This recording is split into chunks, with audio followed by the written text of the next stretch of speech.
नमस्कार. मृत्यूपत्र खरंच आवश्यक आहे का?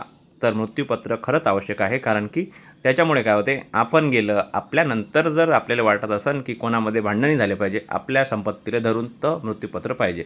मृत्यूपत्र म्हणजे हा एक केवळ कागद नाही, तर संपत्तीच्या वाटपासाठी एक कायदेशीर डॉक्युमेंट आहे. मुस्लिम समाजासाठी वेगळा लॉ आहे. तर जर तुम्हाला वाटत असेल की तुमच्या पश्चात भांडण नाही झाले पाहिजे, तर मृत्यूपत्र आवश्यक आहे. आणि मृत्यूपत्र कसं करायचं? तो व्यक्ती मानसिकरित्या सक्षम असला पाहिजे आणि मृत्यूपत्र लिखित असलं पाहिजे आणि त्याच्यावर त्याची सही असली पाहिजे आणि 2 साक्षीदार मात्र जे लाभार्थी आहेत ते नसले पाहिजे, नाही तर मग तेच लाभार्थी तेच साक्षीदार जमत नाही. तसं मृत्यूपत्र हाताने लिहिलेलं चालते का? नक्कीच चालते. आणि टाईप असलं तरी चालते. फक्त कसं ते चांगल्या अक्षरात असलं पाहिजे आणि साक्षीदारासमक्ष असले पाहिजे, नाही तर मग डुप्लिकेट काम होते. त्याची जर नोंदणी केली तुम्ही तर एक नंबर काम आहे. कसं आहे, मग ते ग्राह्य धरले जाते आणि भविष्यातले वाद होत नाही. ठीक आहे. जर तुम्हाला ह्याचं महत्त्व कळलं असेल तर तुम्ही माझ्या चॅनलला सबस्क्राईब करू शकता. धन्यवाद.